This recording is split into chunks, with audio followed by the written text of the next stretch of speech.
Vamos lá, galera, para a gente poder dar continuidade aqui à análise do edital de História do Brasil para os concursos da ESA e principalmente para o concurso da PEMERG. No vídeo anterior, eu parei falando sobre a República Velha, aquela república implantada pelos militares ali ao final do período imperial, do Segundo Reinado.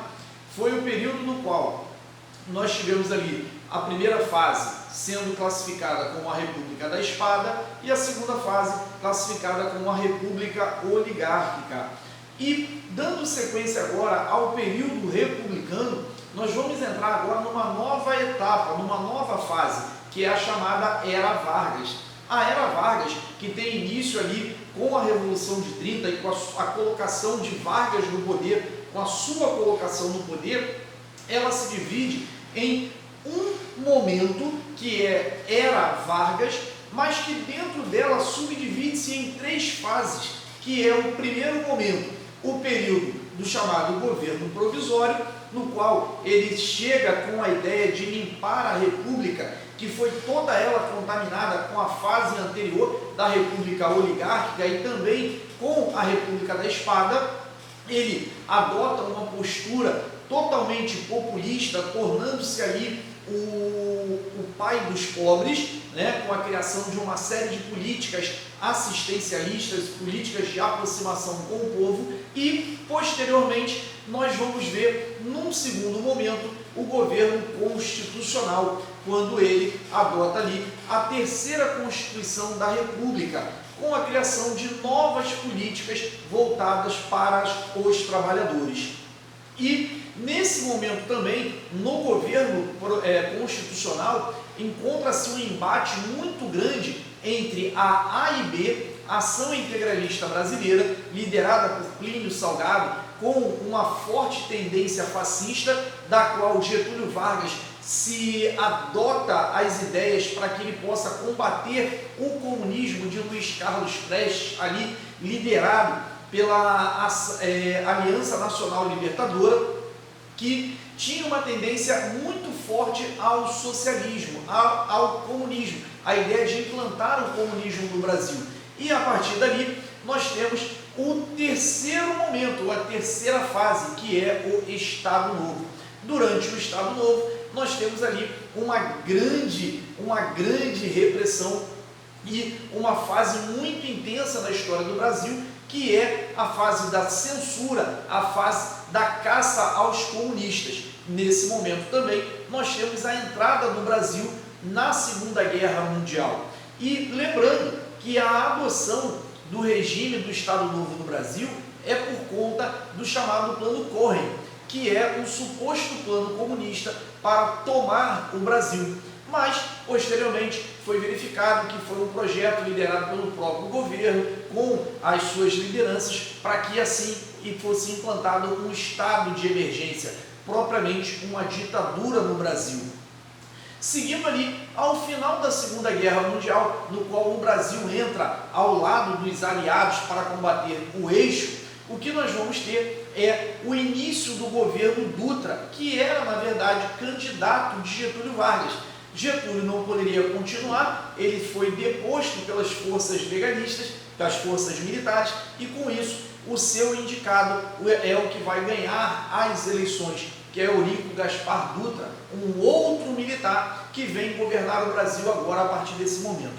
Durante o governo Dutra, uma das suas principais realizações vai ser o Plano SALT, né? E vai ser a ruptura com o bloco soviético. Ele se afasta totalmente desse bloco soviético, da aliança ali com os socialistas, e se aproxima de vez com o capitalismo norte-americano, dentre outras, né, medidas realizadas durante o seu governo.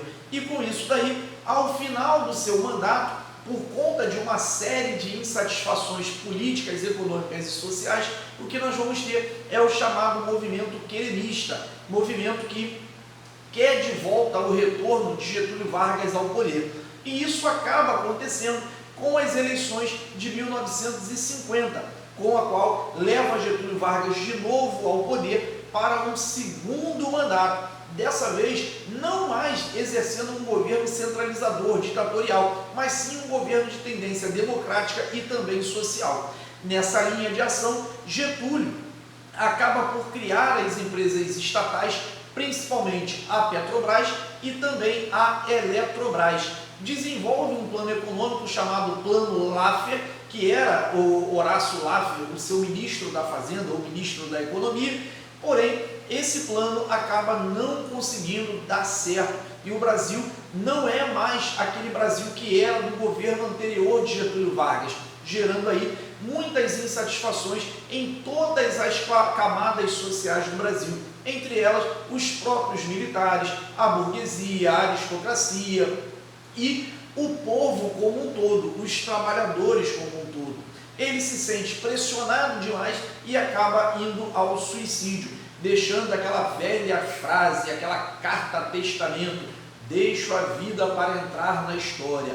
Beleza, ele morreu, mas o problema agora é, quem vai suceder Getúlio Vargas? É o seu vice, Café Filho, porém Café Filho, ele em nada não vai dar no mesmo, porque ele não consegue governar e passa a bola para Carlos Luz. Porém, Carlos Luz, ele tem tendências obscuras em relação ao governo brasileiro e ele será deposto pelo general Lott, ministro da guerra de Getúlio Vargas.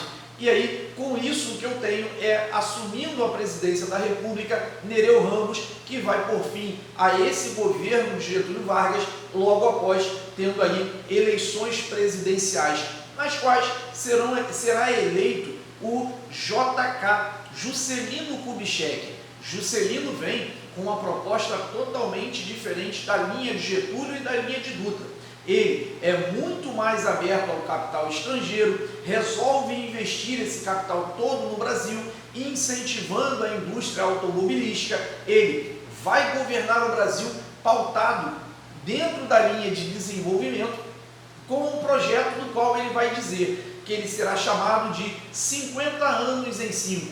A cada um ano de governo de Juscelino, o Brasil crescerá 10 anos avançando política, econômica e socialmente. Esse projeto tende a investir em economia, saúde, educação, transporte, entre outros projetos que ele vem a desenvolver, que será o chamado plano de metas. Porém, também ele vai investir na criação de Brasília, criando Brasília para poder levar também vamos dizer assim, a expansão territorial e o desenvolvimento para o interior do Brasil. E, como forma de não esquecer as outras regiões, lá no Nordeste ele cria também a Sudene. Porém, ao final do seu mandato, será agora um momento conhecido como antecedente do regime militar. O que nós vamos ter? Ao final do mandato de JK, teremos a eleição de Jânio Quadros. Jânio Quadros é aquele político que não tem como você classificá-lo. Ele era fraco, um cara que não tinha habilidade política nenhuma, preocupação zero com o que estava acontecendo no Brasil, e ele adota a vassoura como símbolo de governo, com a qual ele iria varrer a corrupção de toda a estrutura política do Brasil. Sabemos também que ele se preocupou com coisas muito pequenas, como a briga de galo, o uso de biquíni pelas mulheres na praia e coisas totalmente insignificantes. Ele era um cara dito conservador, mas aliado a quem era de esquerda, não dá para classificá-lo totalmente como conservador. Haja vista que ele renuncia ao seu mandato, alegando que forças ocultas estão atrapalhando o seu governo.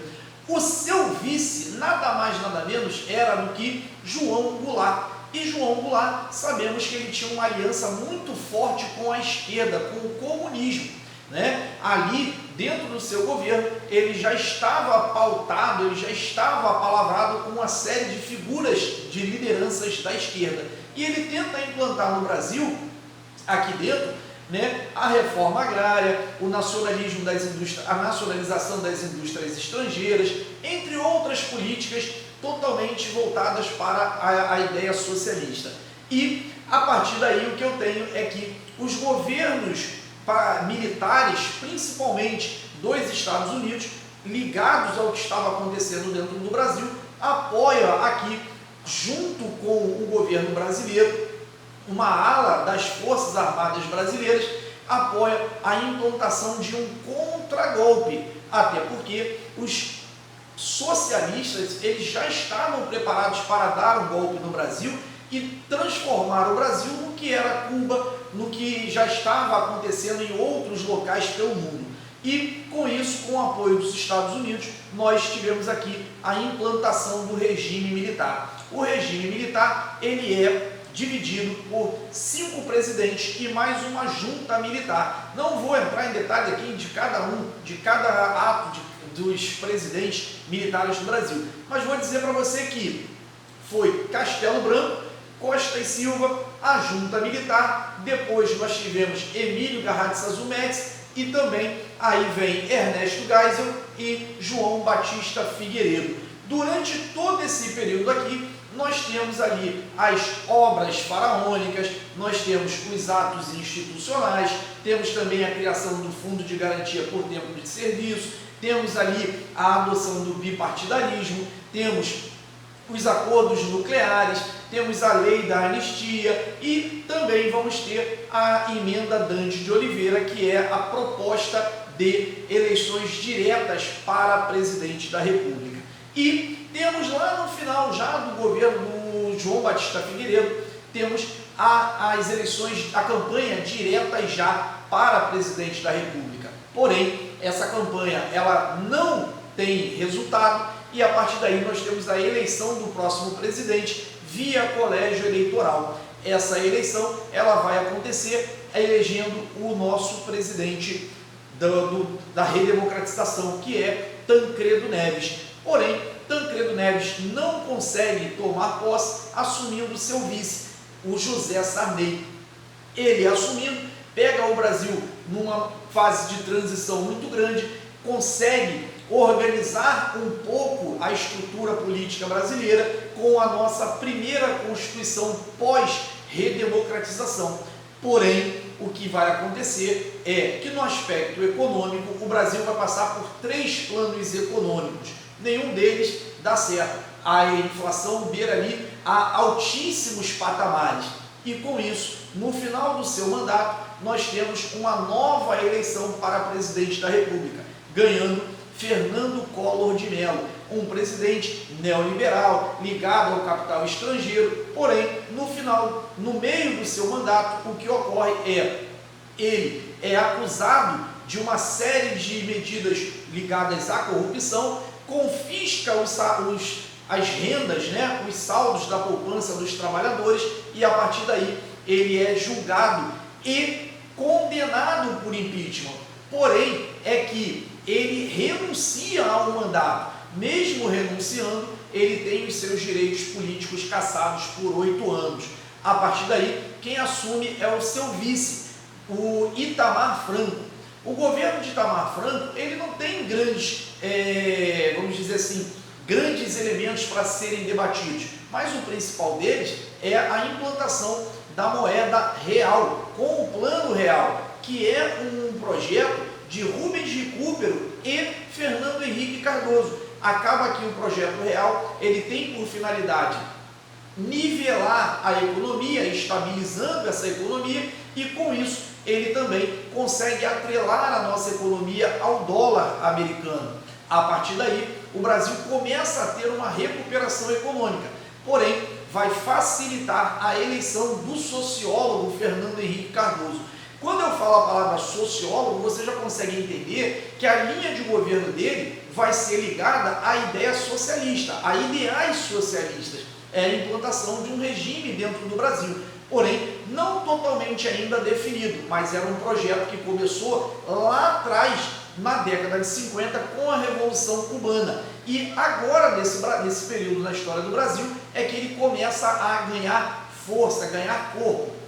E aí, Fernando Henrique Cardoso, com a implantação do Plano Real e a estabilização da moeda, entre outras medidas, ele consegue a sua reeleição. É o primeiro presidente da República a ser reeleito na história do Brasil, ganhando ali o direito a governar por mais 4 anos. Seu governo é marcado pelas privatizações e também por alguns escândalos de corrupção. Logo depois dele entra Luiz Inácio Lula da Silva.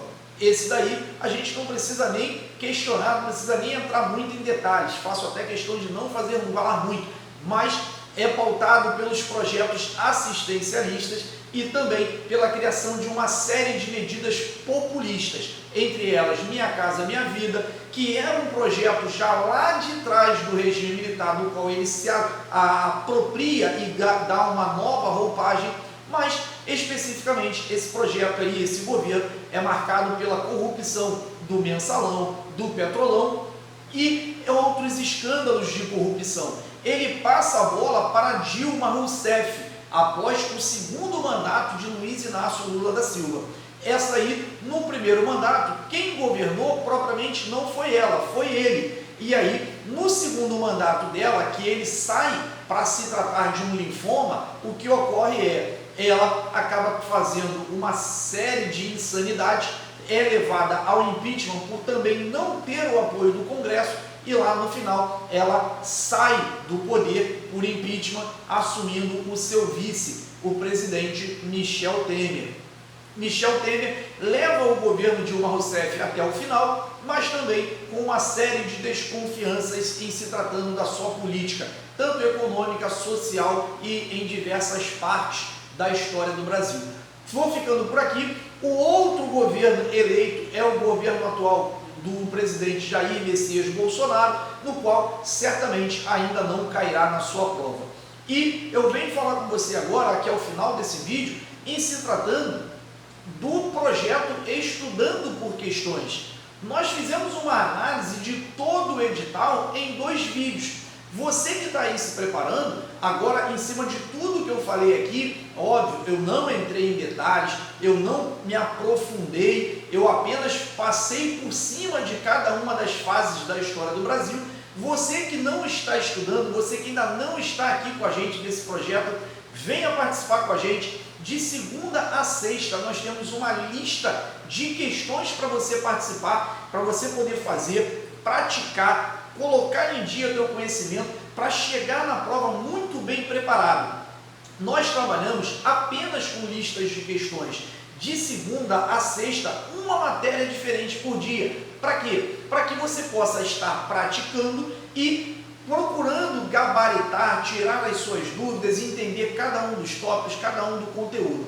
Ao final de 4 listas de cada matéria, ou seja, ao final de um mês, nós substituiremos as disciplinas e entrarão outras disciplinas para que você possa continuar praticando. Aí você pode se perguntar, mas são só questões? A ideia do projeto, até pelo nome dele, Estudando por Questões, é que você possa responder essas questões consultando materiais diversos. Ou seja, você tem sempre um livro em casa, você tem um conteúdo que você pode encontrar na internet, tem ali aquele materialzinho do colega que pode compartilhar com você. Então, a ideia é que todo dia você tenha uma lista de questões para praticar. E com isso, esses outros materiais teóricos que você vai encontrando em fontes diversas, você possa estar apoiando para responder essas questões. Então, quem não está ainda com a gente nesse projeto, vem, está muito legal. Nós já respondemos nesse primeiro período agora, nesse primeiro mês, nós já respondemos mais de 1000 questões, só está faltando você. Entra com a gente, procura aqui as informações para você poder entrar nesse projeto e com certeza gabaritar a sua prova. Eu vou deixando para você aqui o meu abraço, lembrando que se você quiser passar, você só não pode desistir. Forte abraço, galera!